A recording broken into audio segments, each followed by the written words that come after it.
হাদিসে কুদসিতে আছে, ওয়াদা দিছে, কেউ যদি আমি আল্লাহর ভয়ে চোখ হেফাজত করে আমি তার দিলের মধ্যে ইমানের এমন স্বাদ দেব যে নগদ ইমানের মজা সে পাইতে থাকবে।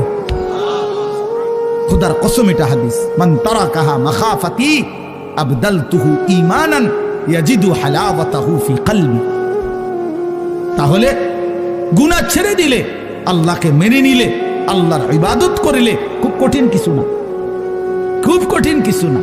এই জন্য প্রিয় ভাই আমার, বাপ আমার, এই শেষ বেলায় আমি এই অনুরোধটাই করতে চাই, আমরা যদি বুঝি আখিরাত আমাদের জিন্দেগি, পরকালের জন্যই আমাদের প্রস্তুতি, আল্লাহর কথা হচ্ছে, কোরআনের কথা হচ্ছে, ওলামায়ে কেরাম নসিহত করতেছেন, এই সময়ও যদি আমার দিল আন্তরিক না হয় তো আর হবে কখন, আর হবে কখন?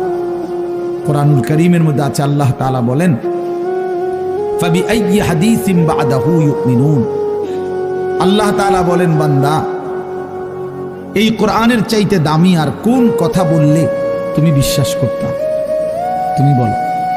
আল্লাহ নিজে জানতে চাচ্ছে আমাদের কাছে। ফাবিআইয়ি হাদিস, 23টা বছর আমি আল্লাহ কোরআন নাজিল করলাম, সর্বশ্রেষ্ঠ ফেরেশতাকে দিয়ে নাজিল করলাম, জিবরাইল, সর্বশ্রেষ্ঠ রাসূলের কাছে নাজিল করলাম, 23 বছর নাজিল করলাম, 30 পারা কোরআন নাজিল করলাম।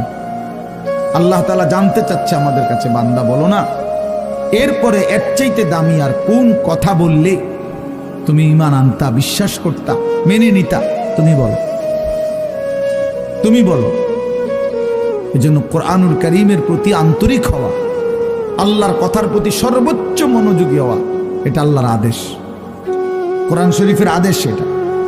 ওয়া ইযা কুরিআল কুরআনু ফাসতামিউ লাহু ওয়া আনসিতু লাআল্লাকুম তুরহামুন। আল্লাহ তাআলা কোরআনে বলছে, যখন কোরআন পড়া হয় তখন তোমরা ফাসতামিউ লাহু, মনোযোগ দিয়ে শোনো, এবং ওয়া আনসিতু, চুপ থাকো, লাআল্লাকুম তুরহামুন, অবশ্যই তোমাদের উপরে রহমত বর্ষিত হবে।